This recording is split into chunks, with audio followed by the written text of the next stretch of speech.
Hello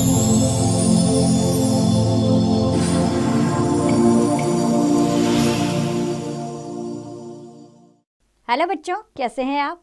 उम्मीद करती हूँ आप बढ़िया और एकदम मज़े में होंगे और अपनी पढ़ाई में व्यस्त होंगे। तो चलिए आपकी पढ़ाई को हम आगे बढ़ाते हैं और पढ़ते हैं अपना अध्याय 1, जिसका नाम है मातृ अर्चना।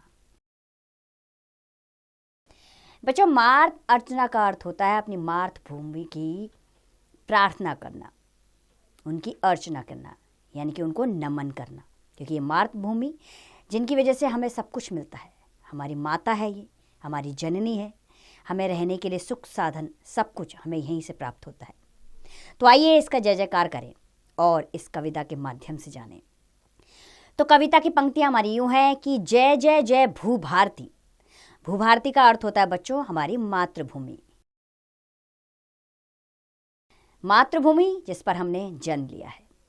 जय जय जय भूभारती, तेरी उतारे आरती। हे मातृभूमि, हम तुम्हारी जय जयकार करते हैं और तुम्हारी आरती उतारते हैं, क्योंकि तुमने हमें रहने के लिए स्थान दिया और जीवन जीने के लिए सारे संसाधन दिए। हिमगिरी है सिम्मौर तेरा। सिम्मौर का अर्थ होता है ताज, ताज या मुकुट। हिमगिरी यानी कि हिमालय, हिमालय तुम्हारा ताज है। सागर लहरे चरण पखारती, पखारती यानी कि धोना।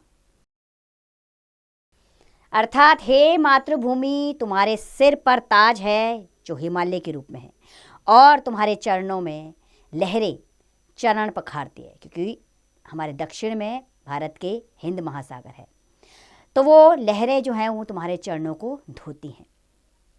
गंगा यमुना कृष्णा कावेरी, आब हवा मुक्त उछाले मारती। आब हवा मुक्त यानी कि हमारी आबो हवा, हमारा वहाँ का वातावरण।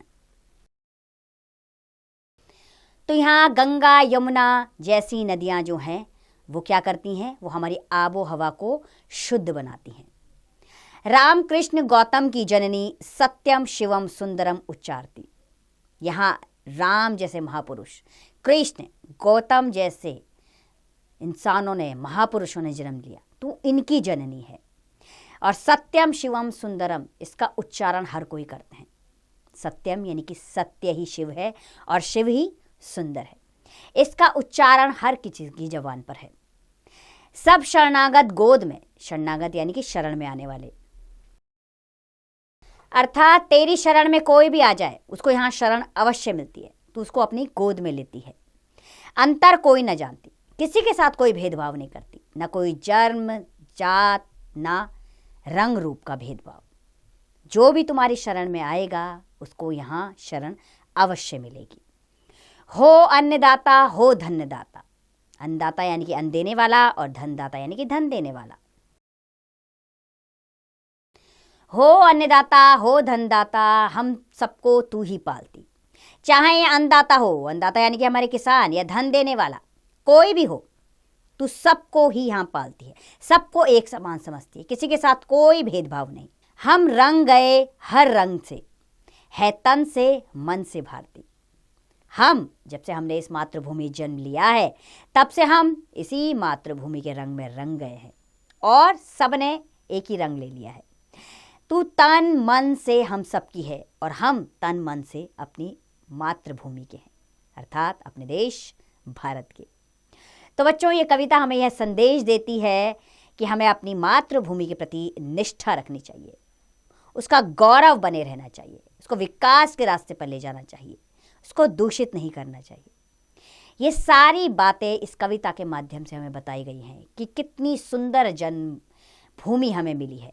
ये मातृभूमि जो इतनी सुंदर है, इसकी सुंदरता को बनाए रखना हमारा कर्तव्य है। तो बच्चों, मैं पूरी उम्मीद करती हूँ कि आप भी इस कविता की गहराई को समझ गए होंगे। आप जान गए होंगे कि आपको क्या करना है।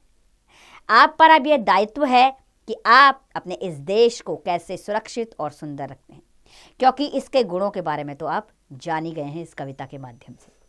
अब मुझे पूरी उम्मीद है कि आप इस कविता को अवश्य और पढ़ेंगे दोबारा से और इसका अभ्यास कार्य फिर स्वयं करेंगे आप।